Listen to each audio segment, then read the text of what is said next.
भाई बहनों, मित्रों, साथियों एवं प्यारे बच्चों, आप सबको जय मसीह की। मित्रों,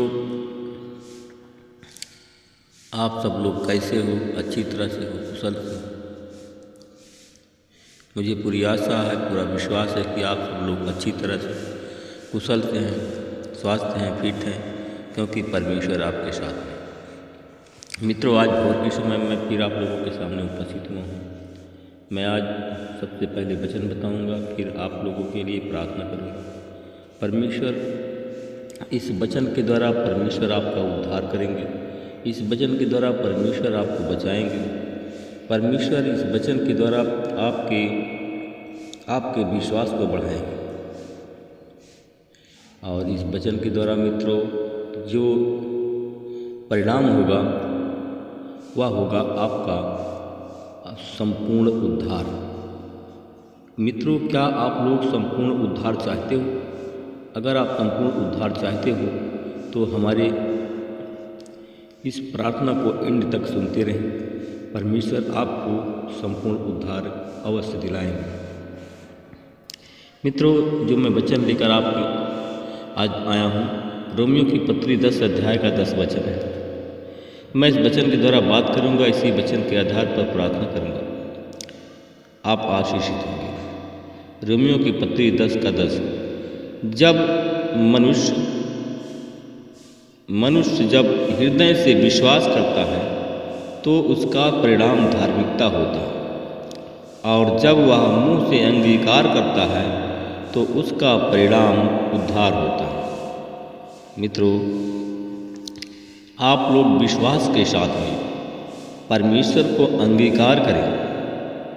अपने हृदय से, अपने मन से, संपूर्ण शरीर, प्राण, आत्मा से परमेश्वर पर विश्वास करें। मित्रों, अगर आप विश्वास करेंगे, जो धार्मिक लोग हैं, जो आशीष पाते हैं, वही आशीष आपको मिलेगी।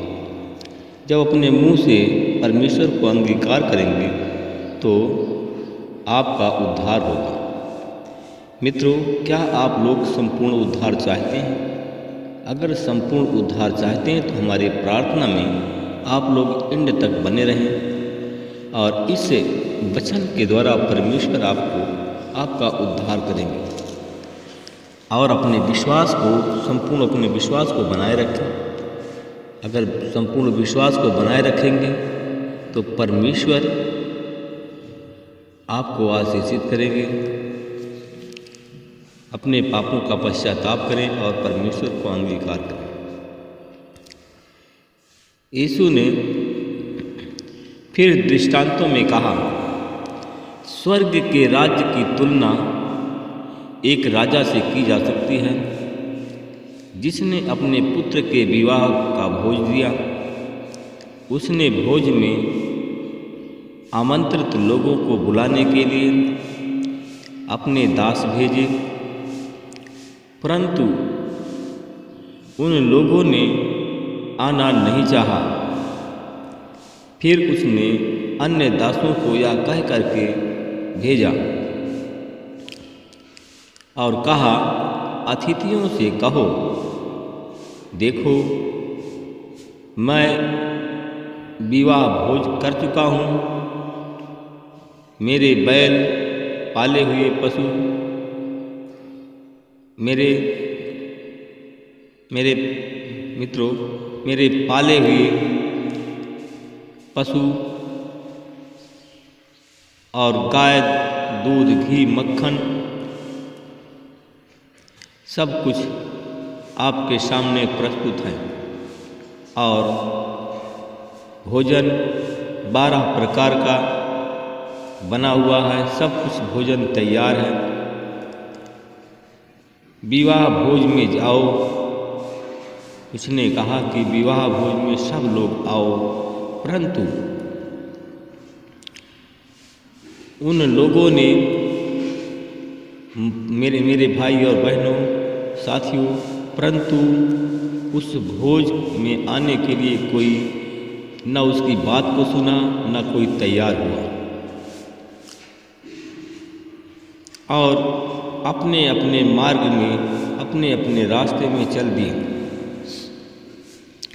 और उस विवाह निमंत्रण को कोई ध्यान नहीं दिया, अपने मार्ग पर चल दिए।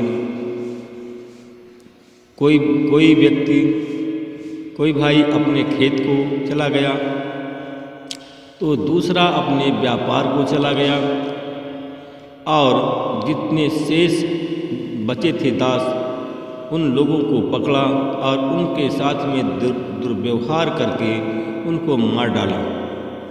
मित्रों, जितने शेष लोग बचे थे उन सब को उनके साथ में गलत व्यवहार करके उन सबको मार डाला। तब राजा ने गुस्से में होकर के अपनी सेना को भेजा और उन हत्यारों को नाश करके उनके नगर में आग लगा दी। मित्रों, तब उसने अपने दासों से कहा, विवाह भोज तो तैयार है, परंतु वे जो बुलाए गए थे योग्य नहीं निकले। इसलिए मुख्य चौराहों पर जाओ और जितने भी तुम्हें मिले विवाह भोज में बुला लाओ। वे सारे दास गलियों में गए, चौकों पर गए, जो भी भला या बुरा उन्हें मिला उन सब को इकट्ठा किया और विवाह के मंडप, विवाह भोज के अतिथियों के घर में लाए। भोज में अतिथियों से भर गया, पर जब भोज में सम्मानित अतिथियों को देखने के लिए राजा आया तो उसने वहाँ एक मनुष्य को देखा जो विवाह भोज के वस्त्र पहने हुए नहीं था, और उसने उससे कहा, मित्र, तू यहाँ विवाह वस्त्र पहने बिना कैसे आ गया? और वह कुछ ना कह सका। तब राजा ने अपने नौकरों से कहा, उसके हाथ और पैर बांध करके उसे बाहर अंधकार में डाल दो, जहाँ रोना और दांत पीसना होगा, क्योंकि बुलाए गए तो बहुत हैं परंतु चुने हुए थोड़े हैं। मेरे भाई और बहनों, मित्रों, मेरे साथियों, आप लोगों को परमेश्वर आमंत्रित करता है, आप लोग योग्य बने। जिन लोगों को परमेश्वर बुलाया है और उसे योग्य बने, जिससे आपको परमेश्वर आशीषित करे, परमेश्वर आपको सम्मान दे।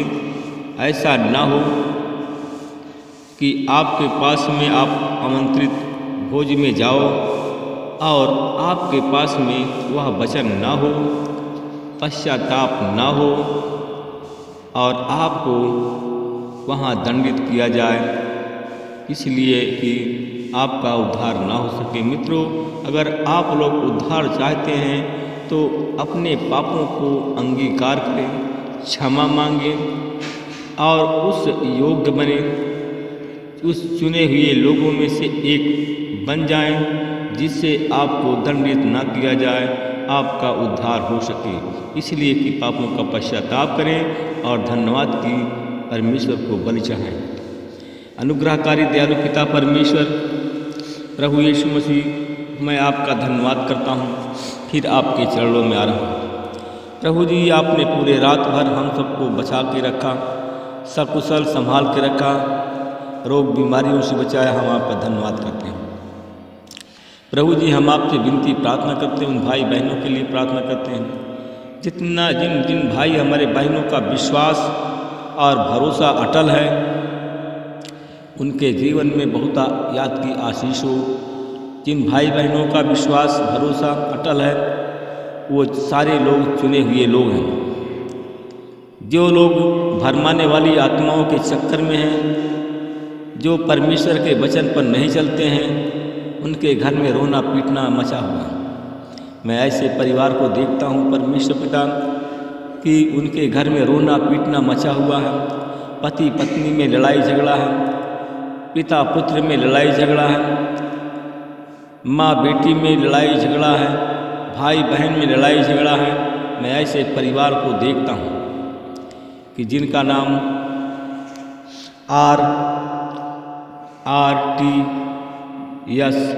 RTSHKLMN नाम के लोग हैं। इस नाम के लोगों के परिवार में रोना पीटना लड़ाई झगड़ा मचा हुआ है, कंगाली और तबाही मची हुई। मैं परमेश्वर पिता में धन्यवाद करता हूँ। मेरे भाई बहनों, आप लोग पश्चाताप का टाट ओढ़ लो, पश्चाताप करो और चुने हुए लोगों में से आपकी गिनती हो। धन्यवाद करो परमेश्वर का, जिससे आपके घर का लड़ाई झगड़ा बंद हो जाए।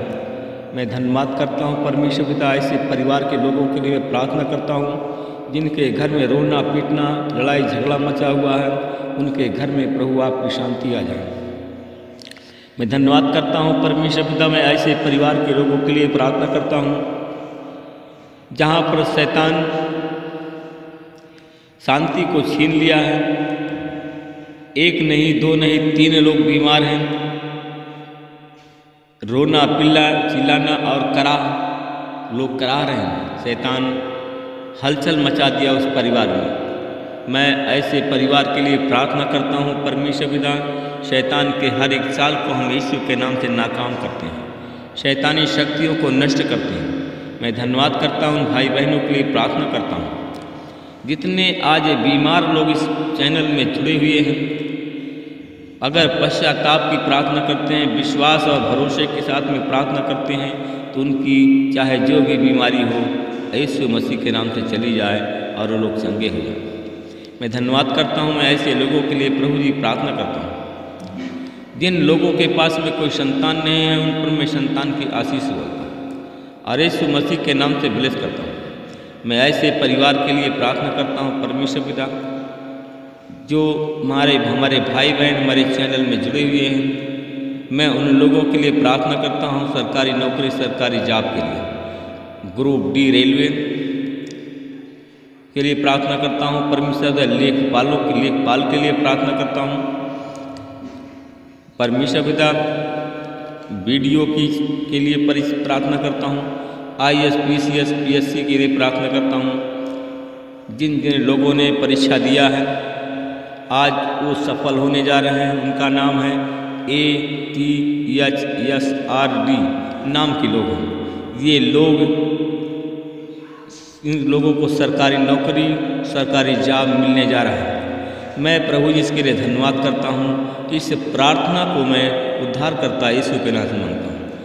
जिन लोगों ने हमारे चैनल को सब्सक्राइब किया है, हम उन लोगों के लिए हमेशा दिन रात प्रार्थना करेंगे और इस वचन के द्वारा परमेश्वर उन सबको आशीषित करेंगे, बचाएंगे। आमीन।